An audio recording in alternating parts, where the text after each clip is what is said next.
بسم اللہ الرحمن الرحیم. رسالت. سوال: تمام پیغمبروں کی گنتی اور نام تو معلوم نہیں مگر مشہور پیغمبروں کے کچھ نام بتاؤ. مشہور پیغمبروں کے چند نام یہ ہیں: حضرت آدم علیہ السلام، حضرت شیش علیہ السلام، حضرت ادریس علیہ السلام، حضرت نوح علیہ السلام، حضرت ابراہیم علیہ السلام، حضرت اسماعیل علیہ السلام، حضرت اسحاق علیہ السلام، حضرت یعقوب علیہ السلام، حضرت یوسف علیہ السلام، حضرت داود علیہ السلام، حضرت سلیمان علیہ السلام، حضرت موسیٰ علیہ السلام، حضرت ہارون علیہ السلام، حضرت زکریا علیہ السلام، حضرت یحییٰ علیہ السلام، یاس علیہ السلام، حضرت یونس علیہ السلام، حضرت لوط علیہ السلام، حضرت صالح علیہ السلام، حضرت ہود علیہ السلام، حضرت شعیب علیہ السلام، حضرت عیسیٰ علیہ السلام، حضرت خاتم النبیین محمد صلی اللہ علیہ وسلم. سوال: حضرت صلی اللہ علیہ وسلم عرب کے کس خاندان سے ہیں؟ جواب: حضور صلی اللہ علیہ وسلم خاندان قریش میں سے ہیں. عرب کے تمام خاندانوں میں خاندان قریش کی عزت زیادہ تھا. خاندان قریش کے لوگ عرب کے دوسرے خاندانوں کے سردار مانے جاتے تھے. پھر خاندان قریش کی ایک شاخ بنی ہاشم تھی جو قریش کی دوسری شاخوں سے زیادہ عزت رکھتی تھی. حضور صلی اللہ علیہ وسلم اسی شاخ یعنی بنی ہاشم میں سے تھے. اسی وجہ سے حضور صلی اللہ علیہ وسلم کو ہاشمی بھی کہتے ہیں. سوال: ہاشم کون تھے جن کی اولاد بنی ہاشم کہلاتی ہے؟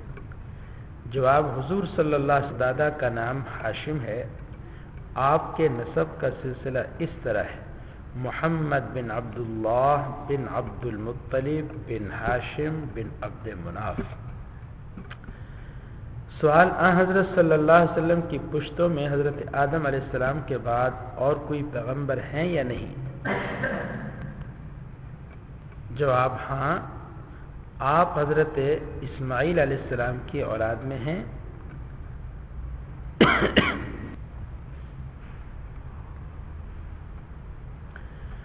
اور حضرت اسماعیل علیہ السلام حضرت ابراہیم خلیل اللہ کے صاحبزادے ہیں.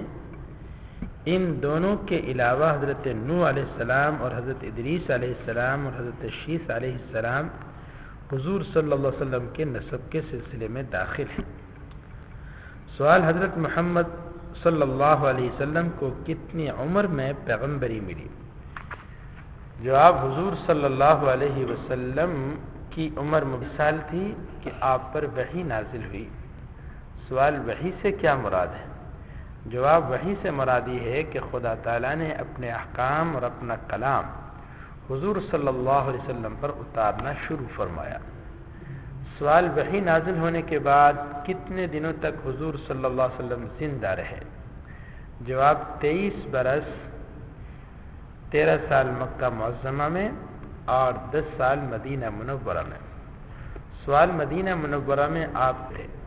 جواب: جب حضور صلی اللہ علیہ وسلم نے مکہ معظمہ کے لوگوں کو خدا تعالیٰ کی توحید کی تعلیم دی اور ان سے فرمایا کہ بت پرستی چھوڑ دو اور ایک خدا پر ایمان لاؤ تو وہ لوگ آپ کے دشمن ہو گئے، کیونکہ وہ بتوں کی عبادت کرتے اور ان کو معبود سمجھتے تھے، اور طرح طرح سے انہوں نے حضور صلی اللہ علیہ وسلم کو تکلیفیں پہنچانی شروع کر دی.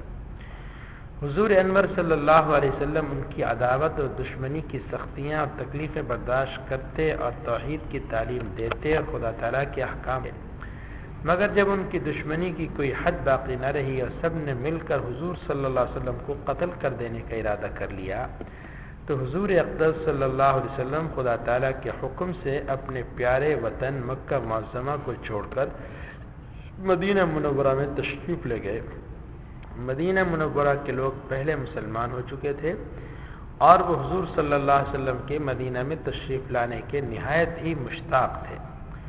جب حضور انور صلی اللہ علیہ وسلم مدینہ پہنچے تو ان مسلمانوں نے حضور صلی اللہ علیہ وسلم کی اور حضور صلی اللہ علیہ وسلم کے ساتھیوں کی اپنی جان و مال سے مدد اور اعانت کی.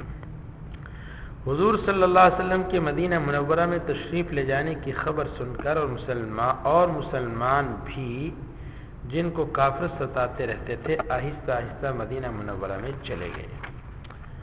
حضرت صلی اللہ علیہ وسلم کے مکہ سے مدینہ منورہ چلے جانے کو ہجرت کہتے ہیں، اور ان مسلمانوں کو جو اپنے گھر مدینہ میں چلے آئے مہاجرین کہتے ہیں، اور مدینہ کے مسلمان جنہوں نے حضرت صلی اللہ علیہ وسلم اور مہاجرین کی مدد کی ان کو انصار کہا جاتا ہے۔ سوال: حضرت صلی اللہ علیہ وسلم کے دعوی نبوت سے پہلے عرب کے لوگ آپ کو کیسا سمجھتے تھے؟ جواب: دعوی نبوت سے پہلے تمام لوگ آپ کو نہایت سچا، پاک باز، امانت دار شخص سمجھتے تھے۔ محمد امین کہہ کر پکارتے تھے، جس کا مطلب یہ ہے کہ آپ ان کے نزدیک بہت ہی معتبر اور سچ، اور تمام لوگ آپ کی بہت عزت اور توقیر کرتے تھے۔ سوال: اس بات کی کیا دلیل ہے کہ حضرت محمد صلی اللہ علیہ وسلم سب سے پچھلے یعنی آخری پیغمبر ہیں اور آپ کے بعد کوئی نبی نہیں آئے گا؟ جواب: اول یہ کہ قرآن مجید میں اللہ تعالیٰ نے آپ کو خاتم النبیین فرمایا ہے، جس کا مطلب یہ ہے کہ آپ تمام پیغمبروں میں آخری پیغمبر ہیں۔ دوسرے یہ کہ حضور صلی اللہ علیہ وسلم نے فرمایا ہے کہ انا خاتم النبیین لا نبی بعدی، میں سب سے میرے بعد کوئی نبی آنے والا نہیں۔ تیسرے ہے کہ اللہ تعالیٰ نے قرآن مجید میں فرمایا الیوم اکملت لکم دینکم واتممت علیکم نعمتی ورضیت لکم الاسلام دینا، یعنی آج میں نے تمہارے لیے تمہارا دین کامل کر دیا اور اپنی نعمت تمہارے اوپر پوری کر دی اور تمہارے لیے دین اسلام پسند کیا۔ اس سے ثابت ہوا کہ حضور صلی اللہ علیہ وسلم کے ذریعے سے خدا تعالیٰ نے دین کی تکمیل کر دی اور اسلام ہمیشہ کے لیے ہر طرح کامل و مکمل دین ہو گیا۔ اس لیے حضور صلی اللہ علیہ وسلم کے بعد کسی کی ضرورت ہی نہیں رہی۔ سوال: اس بات کی کیا دلیل ہے کہ حضور اقدس صلی اللہ علیہ وسلم خدا تعالیٰ کے تمام پیغمبروں سے رتبے میں بڑے ہیں؟ جواب: حضور صلی اللہ علیہ وسلم کا تمام پیغمبروں سے افضل ہونا قرآن مجید کی کئی آیتوں سے ثابت ہوتا ہے، اور خود حضور صلی اللہ علیہ وسلم نے بھی فرمایا انا سید ولد آدم یوم القیامہ، میں قیامت کے دن تمام عورت سردار ہوں گا۔ اور ظاہر ہے کہ اولاد آدم میں تمام پیغمبر علیہم السلام بھی داخل ہیں، تو حضرت صلی اللہ علیہ وسلم تمام پیغمبروں سے افضل اور ان کے سردار ہوئے۔